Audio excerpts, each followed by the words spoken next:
Welcome back, everybody, to We Are TPM with myself, Kyle Teixeira. Sitting all the way over there is John Teixeira, and this week we have Aaron Coates with us. We are going to be discussing what is cost segregation. And Aaron here is a specializer in financial business and tax services with FBKS, his company. If you like anything you hear today, anything he talks about, go to youshouldtrythisguy.com.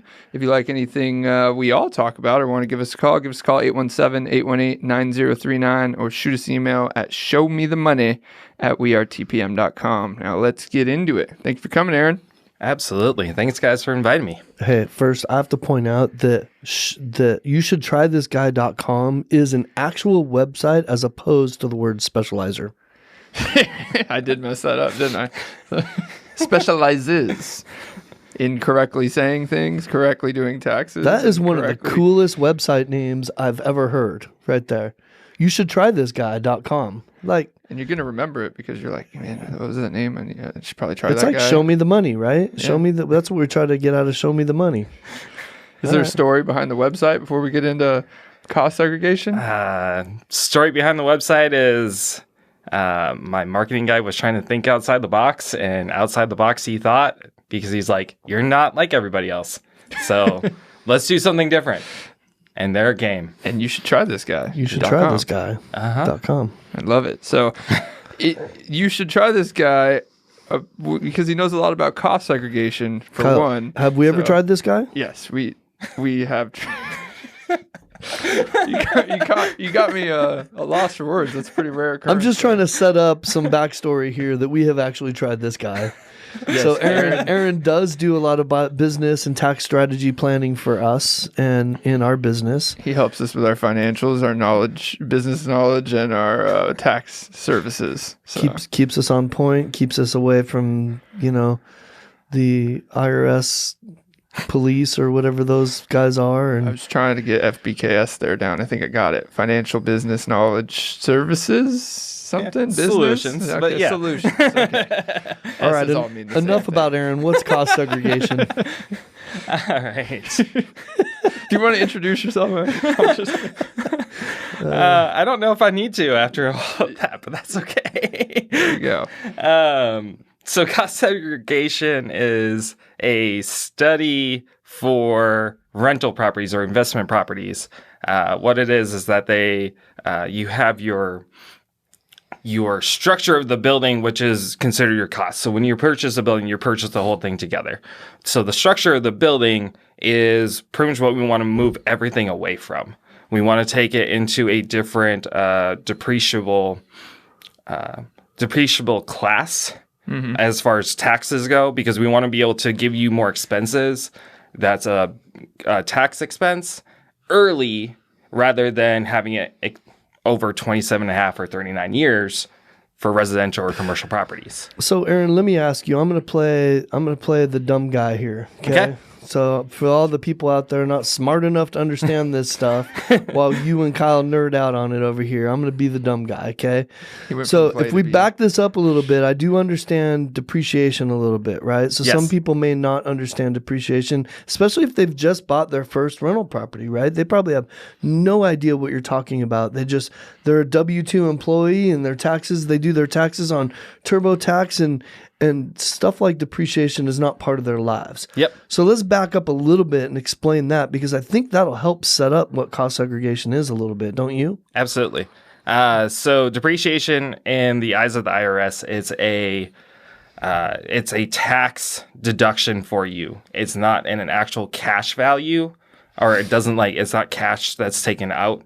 It is a tax deduction, which means that, hey, I could make $12,000 of rental income, take out $4,000 of property tax, $2,000 of utilities or whatever else is going on, and I have $6,000 left. So that would be considered your net income. Well, you could have a rental property that's $250,000, take that over 27 and a half years as the depreciation that the IRS gives you. Well, you now have zero income based off of taking that deduction. Okay. So that depreciation is, you said 27 and a half years or 29 and a half years? 27 and a half years on a residential property. So it's my understanding that on any asset, business asset that I have, I can depreciate it over whatever period of time I want to, up to that amount. Is that correct? That is not, actually. Okay. Because if it's a property, you have it's 27 and a half years. Okay. There's no ifs, ands, or buts about it unless you do the cost segregation study. Okay. All right. So taking it back to your question about just simplifying depreciation is what you were trying to do, I guess. So like if you're a business owner, you buy a laptop for your business purposes, you basically write that all off, right? So you spend $3,000 on a laptop, it's $3,000 less income that year. Yeah. Those are items you can depreciate all in 1 year. So it's just a simple example for depreciation. So let's make it more complicated. So in the past, I've depreciated things like goodwill. You know, like if I'm buying a list of customers from somebody or buying a business, I've depreciated that over a period of time instead of being taxed on that all at one time, right? It's basically kind of like deferring it and spreading it out a little bit. Is kind of the way I think of it. Yeah. The what you want to do though is you want to be able to get it as fast as possible. You don't want it to be actually like you don't want to take the whole time because goodwill, that's something that's going to be over 15 years. Right. We want that to be as little as possible. Right. Because we actually want you to be able to take expenses or take the expenses faster. And I assume that's where cost segregation comes in, right? Absolutely. All right, go for it. Why are we doing it? So cost segregation is when you purchase that property, you have multiple parts of it. So you have on the outside, you have the concrete for the driveway. You have the concrete for the walkway. You have the windows, the siding. The walls. Well, hold on. We'll get there. He's talking about the pieces right now of your property. I was just going to start dancing. I'm sorry. It's okay. What happens is that we're able to take those and we're able to separate those out from the purchase price of it. And we're actually able to take that into a faster depreciation schedule, which in 2023, we're able to take 80% of that total and fully take that amount and fully take 80% of it against your income in 2023. Okay. All right. So you're going to add up the cost of the flooring and the windows and all this stuff that can be removed or added to a property, you know, and treat it as an item. Treat it individually as items like that laptop for your business. That window is for your business. And take it out of the purchase price, essentially. Yeah. You have everything, like as you said, the flooring. I've seen some lodges up in Broken Bow that actually have wood, on the inside, the wood interior. And so we're able to take that because it's not just a blank wall. Because blank walls, those are just a part of it. But because it's an additional add to it, we're able to take that apart and be able to say we're separating that out into segregation. Everything that doesn't make it a blank slate building property, right? Yep. So if I was to summarize that, instead of looking at the property as a whole, I'm segregating all the pieces and parts of the property and coming up with a cost for each piece and part to improve my tax deduction. Correct. There we go. To be clear, this is all for tax purposes, right? It is all for tax purposes. We're not actually physically going there and taking apart the property, right? Okay. No, this is all for tax purposes. Love it. So probably the biggest question here that I want to get into is who does it benefit? Like why are we talking about this? In what scenario does it benefit somebody? I mean, I know the answer, but I'm going to let you give it. So. Yeah, so anybody who owns a rental property... What? Nothing. Sorry. My bad. Anybody who owns a rental property or owns a commercial building as well, actually. Anybody who has those two assets a part of their wealth, they're able to actually do a cost segregation study on it and be able to make it be a faster depreciation schedule and have faster depreciation on certain aspects of it. Okay. So, and this can offset I know there's probably might be two answers here, but if I'm a business owner, have a whole separate business that made $100,000 this year, this can offset that income? Is there certain scenarios that can offset the income? Is that one of the reasons I do it? So. Yeah. So one of the parts of it is we want to make sure that we have, like you're a business owner and you're going and you're getting a rental property. Being able to offset that, we want to make sure that you're considered a real estate professional. By doing that, we have multiple ways of being able to make sure that happens. But we also need to make sure that they're able to offset that money, and that's how we have to do it. We have to make sure that we have that aspect of everything. Yeah. And we talk a lot about short-term rentals on this podcast. So, and this is one area that I brought up, didn't want to dive into because I wasn't like you sitting here. But just to keep this simple, the requirements of that real estate professional are different for short-term rentals, correct? Yes, they are. They are 14 days, if I'm not mistaken. 14? Yep, 7 or 14, one of the two. Yeah, somewhere around that number. So if you want to go spend 7 or 14 days, whichever one it is, in your property, upgrading it from the beach or whatever. That makes you a real estate professional? That makes you a real estate professional on your short-term rental. You know, if we're not careful, someday that's all it's going to take to become a real estate professional. The way things are going.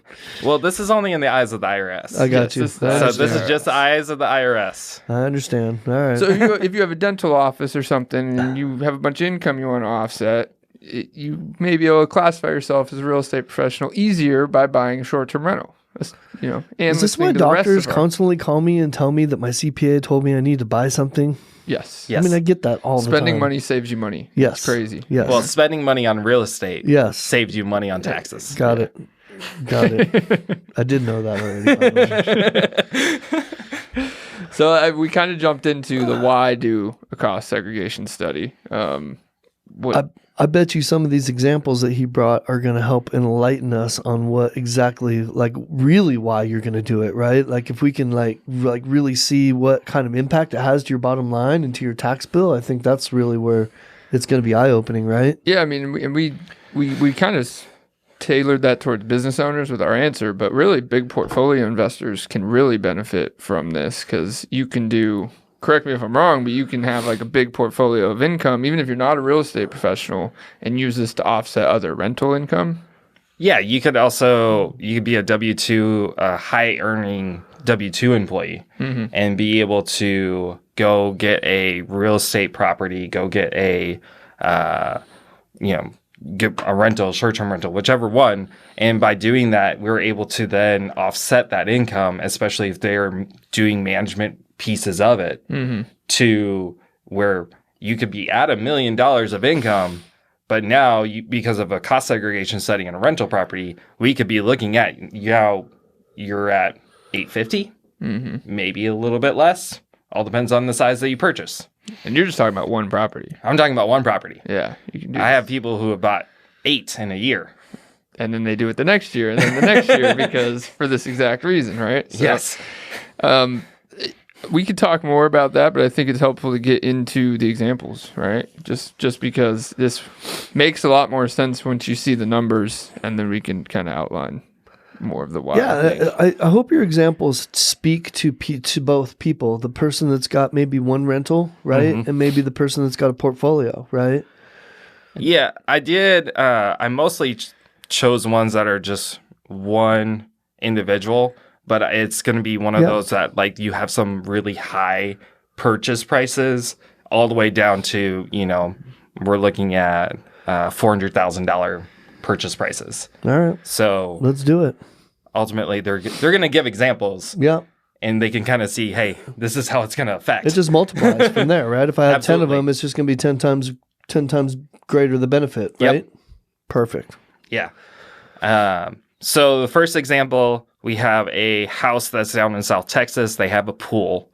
This person has $120,000 of W-2 wages. They made about $25,000 in the rental. I'm going very simple numbers, by the way. And then they have a business that made them $300,000. So in total, they had a taxable, well, not taxable, what's considered adjusted gross income, so total income, $445,000. All right. After, different things, the standard deduction, the whole QBI adjustment that goes into it, their taxable income is $354,000, and they owe $74,000 in taxes. It's fun. Yeah, it totally is. People love writing those checks, right? Just to be clear, these are not any numbers that are related with us. No. I want that problem though. I want to have to write a 74,000. I remember the first time I wrote a 5-digit check. I was mad, and then I thought, you know what? I'm blessed.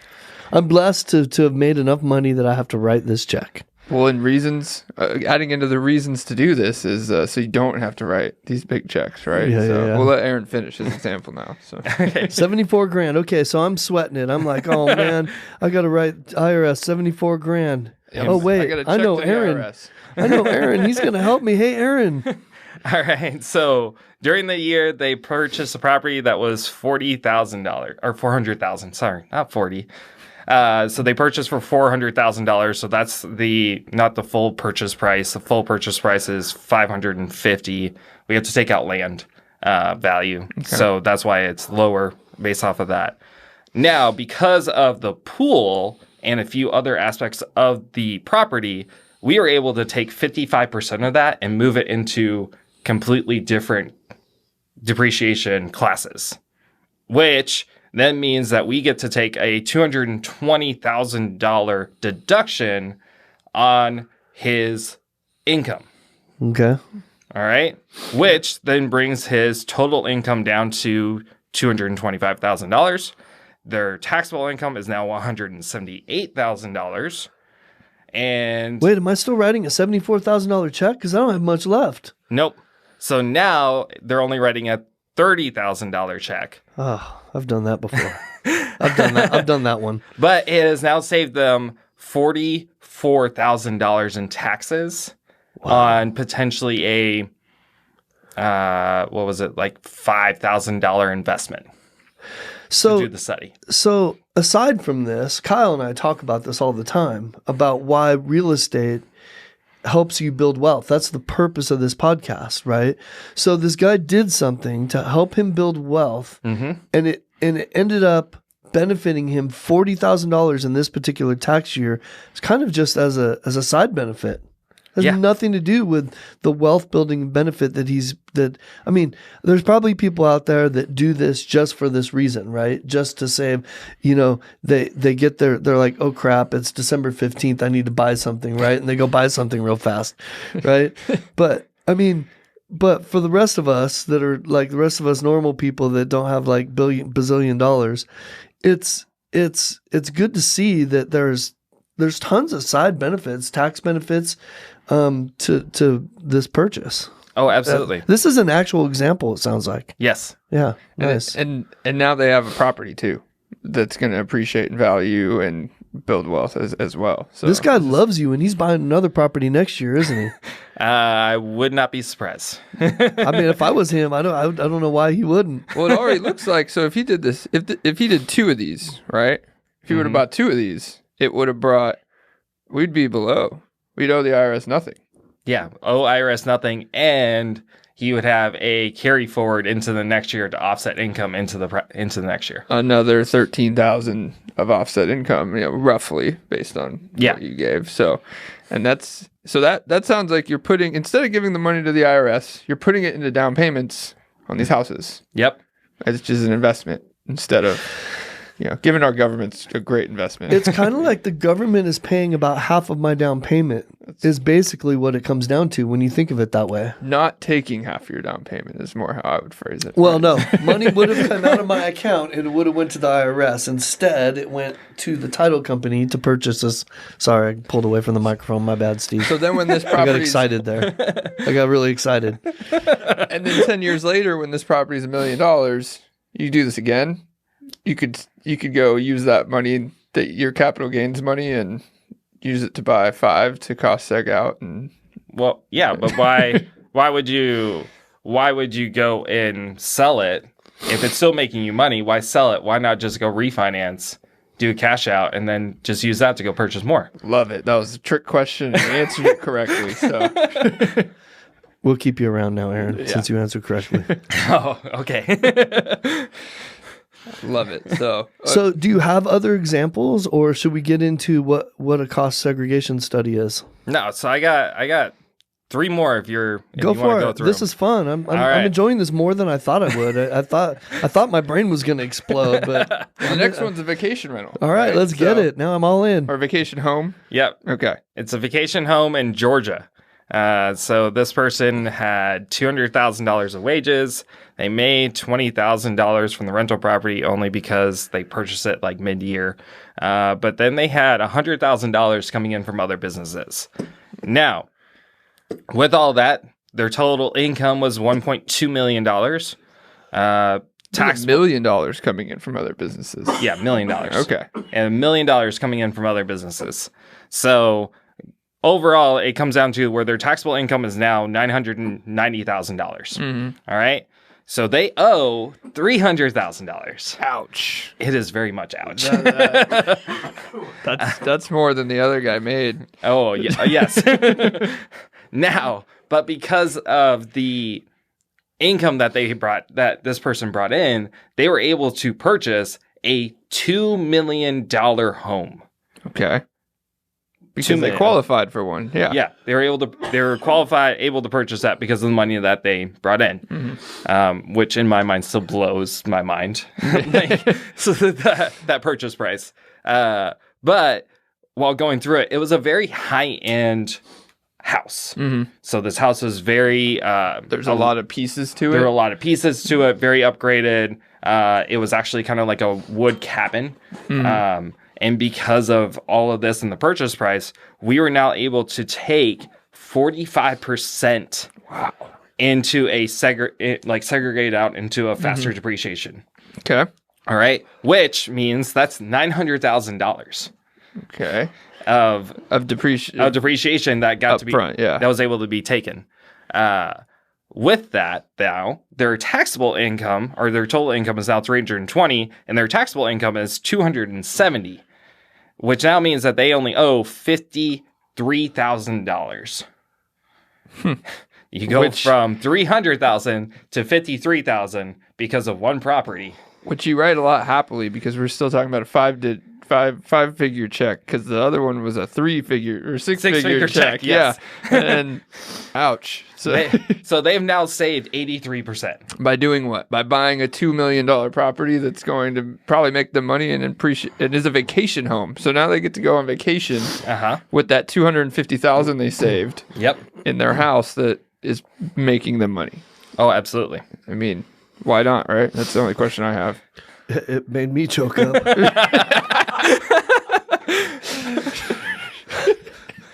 That was good. That was a good segue there. I don't know. I don't know how well Steve did covering that up, but John's back. Oh. So yeah, I mean, they made 1.2. They paid 52 in taxes at the end of this, right? That's amazing. I mean, why not? I mean, we're just gonna hire. You should call this guy. If you made 1.2, you should definitely call this guy because segregated 45%. That's probably more than the average, though, right? These first two examples. Yeah. So you're probably gonna be more in the anywhere from 15 to 30 is normal. Is normal. Okay. On a residential property. Percent. Yeah. Percent of the property's value, not including land. Yep. Okay. And so that's usually where it is as far as that. It all depends on what you purchase because you can have a lower end house that you purchase for a rental property. You're probably going to be more on that 15% line. If you buy something that's more higher end, you could actually be looking, because, these last two examples, you could be looking at a whole lot higher percentage just because of what you purchase. What's in it. Yeah. Yep. So one question that we haven't touched on that I thought was very interesting, and I even asked you when knowing about this doesn't have to be purchased in the year you're doing this whole cost segregation, correct? No. Okay. So it could be one that you've purchased within the last 10 years. within the last 10 years is usually where you can get the most benefit out of it. Because your value would have been really low. It's based on what you purchased it at. Yes. Right? Okay. Yeah, it's based on what you purchased it at. But even then, like if you purchase it, 15 years, you've already moved out of that 15-year span of what some of the costs would go to. Okay. So usually we want to stick anywhere within 5 to 10 is okay. We're going to have a lot more of a deeper conversation around that in comparison to if you purchased it last year, you can still do it before you file your tax return. And you can even target things specifically for this reason. Sounds like you call this guy, he'll tell you this is when you'll probably get in this range. Obviously it's an in-depth study. You're not going to be able to give them an exact figure, but if you're trying to save $250,000 in tax savings, they probably wouldn't have gone and bought a $500,000 house. They needed that $2 million property value. Absolutely. So. And I'm sure that's partially why they targeted the $2 million property, right? Yes. So, yeah. Yes, one of the many. One of the many reasons. Okay. So the W-2 wages is something I meant to ask you too. Just because we spoke on offsetting your business income or your income being a real estate professional, that is separate from W-2 wages, right? You can offset W-2 wages regardless of that designation. Okay. I think that's important to note. Yeah, you can absolutely do that because there are some who they don't have a business, like we had talked about before. Those high earning W-2 wagers, who they're in sales or they're in they're. A lot of lenders get paid W-2 now with the new that's true. The last 10 years with the way they're structured. So. And they pay big tax bills. We know a couple of them are where I'm like, you need to call this guy because that one hurt. That one hurt. So, okay. So we talk a lot about Airbnbs. I would be most curious to hear about this Airbnb you got on the list. Okay.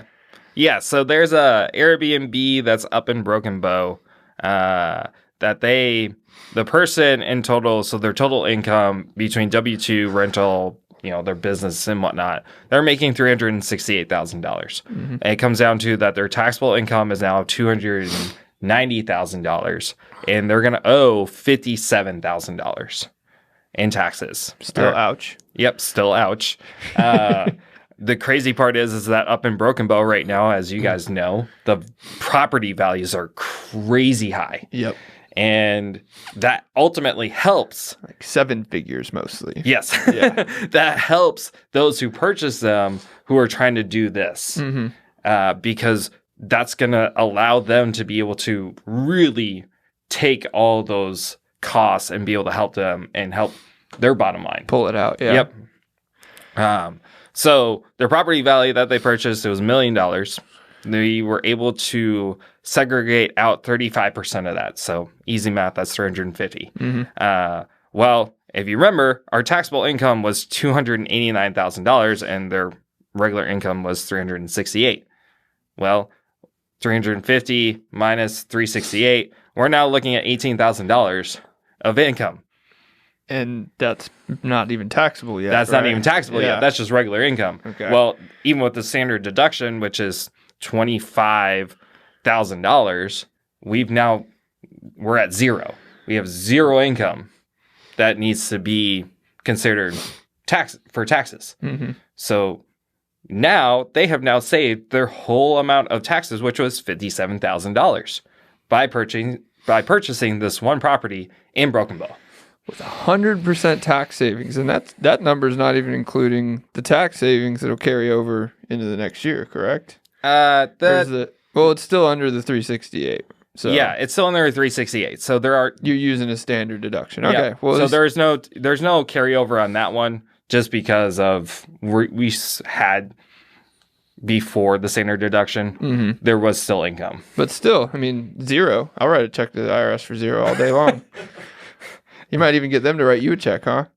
And then you get $57,000 that you were expecting to go pay out to the IRS, and buy another one. Now you can go buy another one. That'd be like getting money if I didn't have to write the IRS a check. That'd be like getting a bonus.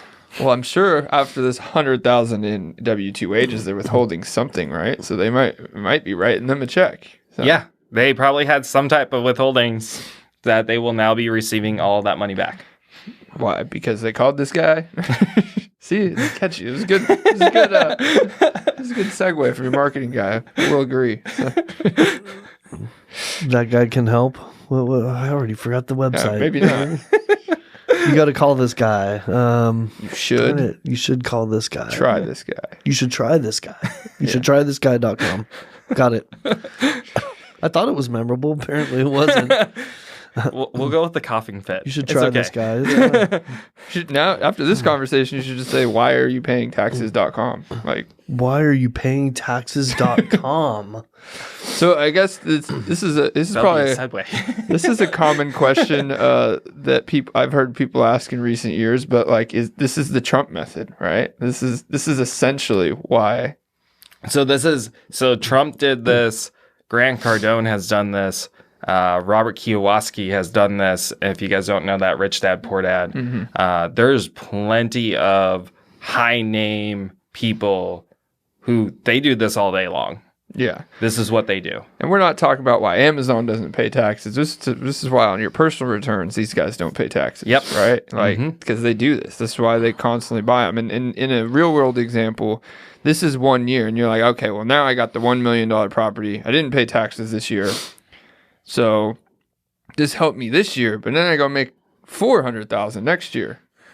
So I'm just going to buy another property, right? It's the taxes are incentivizing me to continue to also grow my real estate portfolio, which also builds your wealth. Yes, good job. As we have demonstrated over and over again, every single week on this podcast. Well, and one of those that the way that I've looked at it is, you get the money that you have from the tax savings. Okay, so the money that you're expecting to go pay out, or money that you've already paid in, and now you're like, oh, I'm going to get this money back now because I don't have to worry about that.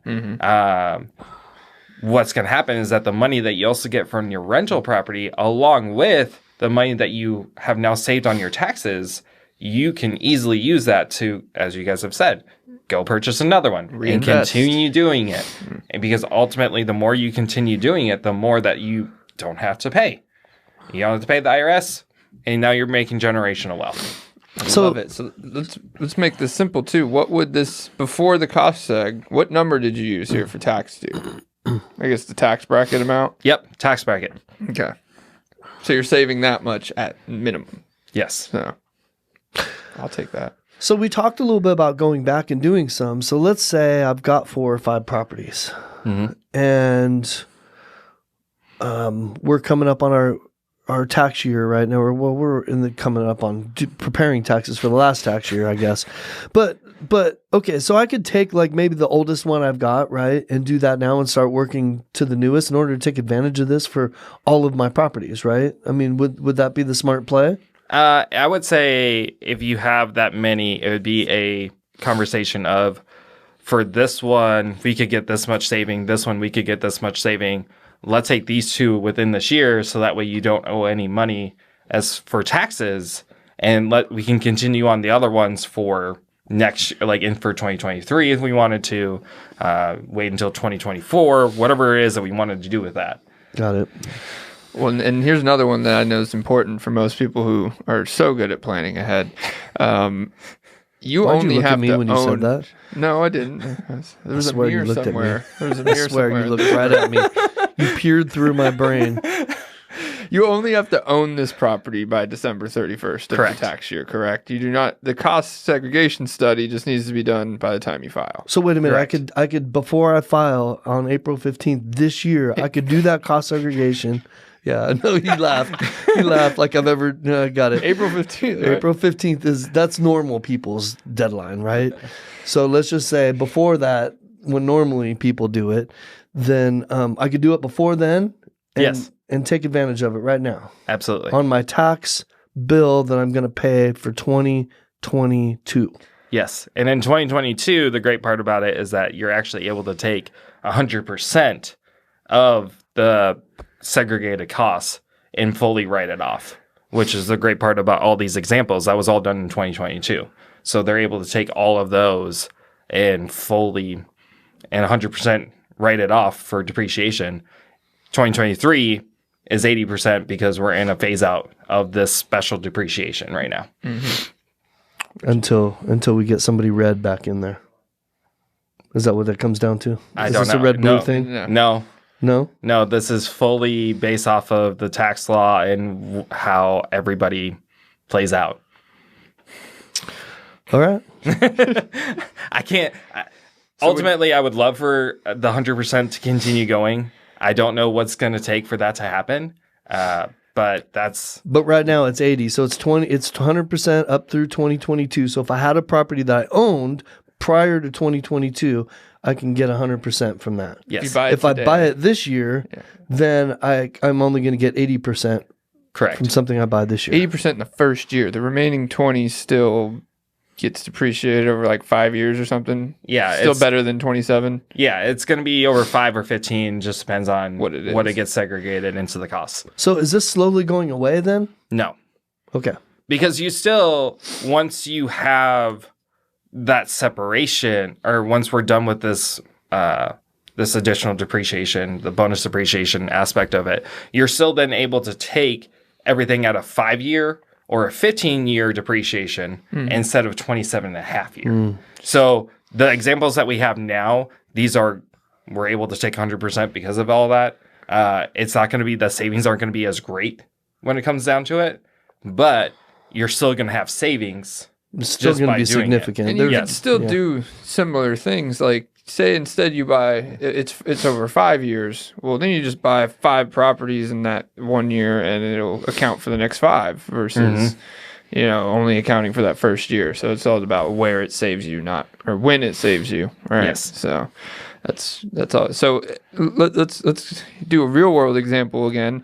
April 15th, right? CPA reaches out to me with my tax bill. I see it.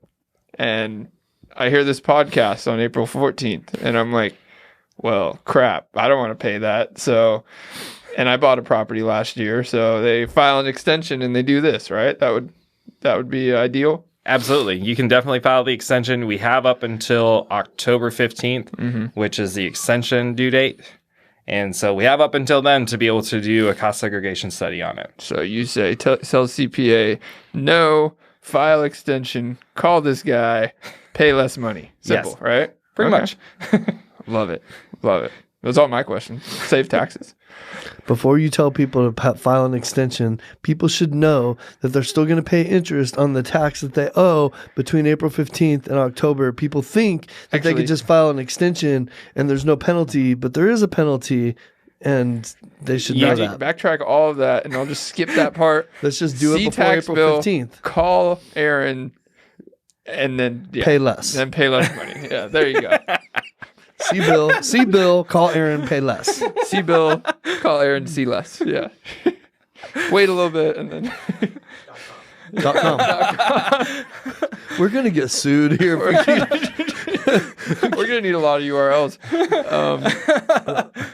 So how long does this take? Like, I want to do this with you. Okay, so back to the real world example. I want to do this with you. I call you. You say, I bought one last year, 2 years ago, whatever it is. How does that process go? So as soon as we're able to start doing the study, so as soon as we get all the information, we have everything that we need to be able to perform the study. We usually take anywhere up to 2 weeks. We try to go a whole lot faster than that, but we can't always promise it because we also do taxes. So I got a few other things I got to do along with it. But we take usually about 2 weeks once we get all the information. Okay, sounds good. And then you get tax savings, right? So Yep. I guess you don't have to tell us what your cost is. What is the industry average? What is about what this would cost somebody? So if you have a really bigger property values, that one's going to be on a high end $15,000. Low end, and this is all for residential. Low end is going to be $3,000. That's the base. If you're going commercial or multifamily, those are usually going to be a base of $5,000, just because there's more that goes into it, and it can go, just based off a purchase price anywhere up to $75,000. Haven't gotten that high. Yeah. But it sounds like that's minuscule into how much it keeps in your pocket is why I asked the question. Yes. If you're keeping $248,000 in your pocket and you have to pay $15,000 to keep it in your pocket. Yeah. I mean, let me hit You're that gonna pay it casino. to somebody, I guess, right? Yes. Yeah, if that exists, those odds existed in a casino, I'd be there all the time. So, Aaron, I think I'd rather pay you than the IRS. Yeah, I would hope. Sure. I would hope sure. that you would want to pay me. I'm pretty sure I'd rather pay you 15 grand than the IRS 100 or whatever that is. Yep. We've had that where they're like, well, why do we want, why? Like, what's the point? We're like, do you not see the savings that you're about to get? And I guess I should clarify, we just used 15 grand a lot of times, and that does not mean that's what your cost would be. No. That was kind of on the high end, right? That is the high end of the residential. I don't want people walking away from this thinking in the back of their mind that it costs 15 grand to do cost segregation. No. It really depends on the property.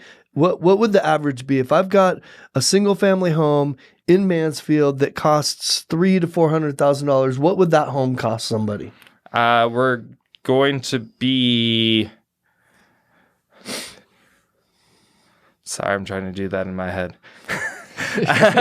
It's going to be anywhere from, I think it's like 5 to 7, maybe a little bit more, right around there. but it's far less than what it saves you. Oh, So, absolutely. Yeah. And I mean, especially if you have some of these higher amounts, sounds like it becomes more and more worth it. Mm-hmm. So like what was that tax bill again? $301,000. So Down to 50. So, as an example, Steve has a property in San Diego that he's owned for like 82 years. So, and I know he's not 82, but he's owned it for that long. So, because of that, it really doesn't do him any good to do cost segregation on this. No, because if you're over the 27 and a half years, it's fully depreciated in the eyes of the IRS.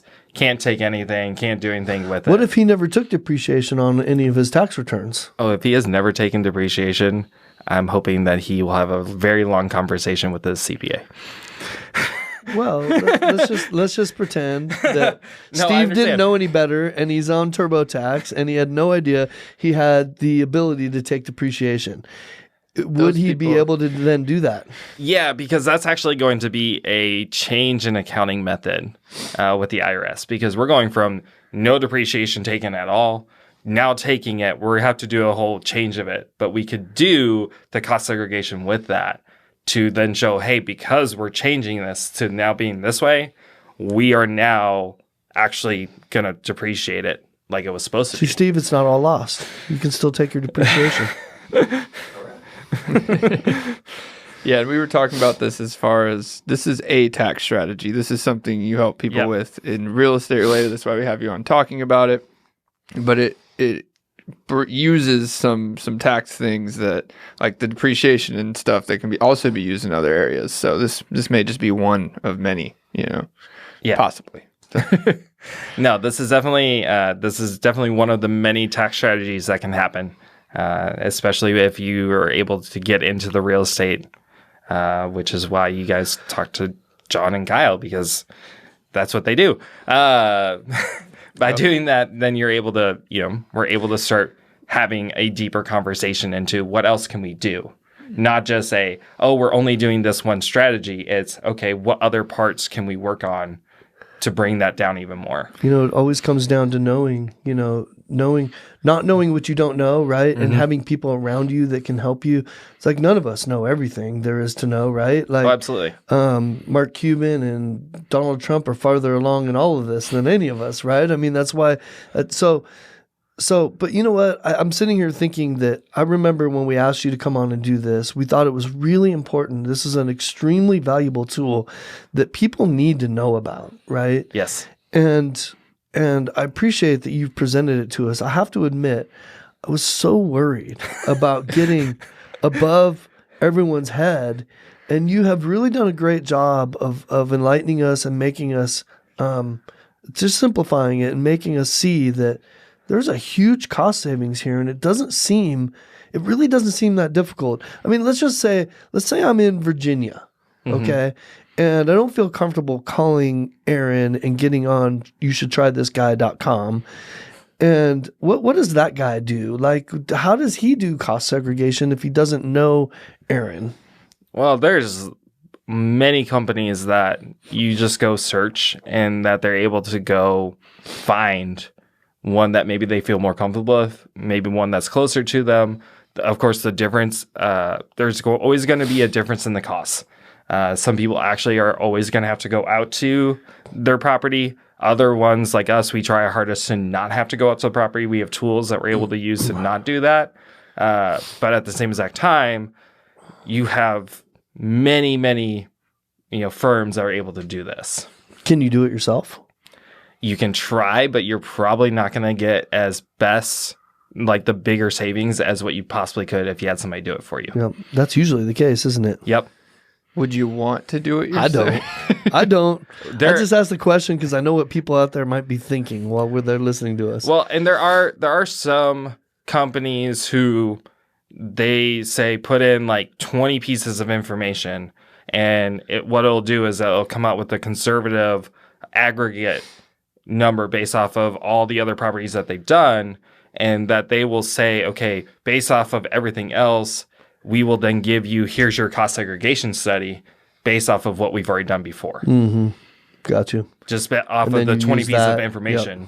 Yep. And usually it still works, but you're probably also going to be more on the lower end of what your savings could be. Because they're going to be conservative because they haven't actually, got it. Yep. Well, and one of the who's here we didn't really mention at the beginning, but I've actually talked to a lot of real estate professionals about like realtors, right? So commonly, colleagues and people we know in the industry, they sell real estate, and make a huge income in the year, but they own no rental properties. They don't buy any rental properties themselves. They're the worst managers of rental property too. Well, and worst investors, but sometimes. But this is a huge reason to do that because you're already a real estate professional, so you get that designation. You can use this to offset all of your real estate commissions, correct? Yeah, absolutely. Yeah. So. We don't have to, for people like that, we don't have to play around with going and setting up a management company, going and doing all these things to show that, hey, they're actually being active within their real estate property, even though it's like, oh, hey, the property's here in this LLC, and they're over here doing this. We don't have to do that whole add a separate company into this. We only have to do hey, they're a real estate professional. Oh, they bought a rental property. I don't have to do anything else. Yeah, I don't have another thing I have to worry about to be able to add into. And I bring that up because people might think they have to manage it themselves. They don't. They could. No, they don't. They already are meeting enough of the criteria for a real estate professional because that's based on like hours essentially, right? Yes. Not where it's at. Yes. So yeah, I think that's huge for a lot of these realtors that don't want to go buy rental properties. So offset your incomes. Aaron, they hate tax bills. Aaron, I know we've mentioned your website over and over again. You should try thisguy.com. If people have more questions, they want to look into doing this more, besides just going to the website, how do they get a hold of you? So they could email me at Aaron, so AARON, at youshouldtrythisguy.com, or they could call me. It's 817-717-3022. Those are the two best ways to get a hold of me. Is that the phone number I get where I get that really soft, cold music where it soothes me and calms me down before you get me on the phone? Yes. Okay. All right. Got it. That's the number. All right. Maybe you should pump him up before you start reading numbers or something to him because I think that calms him down a little too much. He puts me to sleep before I get on the phone, and then I forget why I called him. I'm like, oh, hey, what's up, Aaron? Then we quickly get back into it. It's okay. Yeah, it's all good. It's fine. I'm flexible. I love it. Thank you, Aaron, for coming on today and talking cost segregation with us and everything else we discussed. Yeah, extremely valuable. Absolutely. Appreciate it. You guys are welcome. It's an inspiration to us all. I'm ready to do some cost seg. Let's go. All right. So if you guys want to get a hold of us, we will link you with Aaron, or we can talk about any of these things, help you get some properties to cost seg. Give us a call, 817-818-9039. Shoot us an email at showmethemoney@wearetpm.com. And yeah, that's it. Thanks for tuning in. Peace out. Out.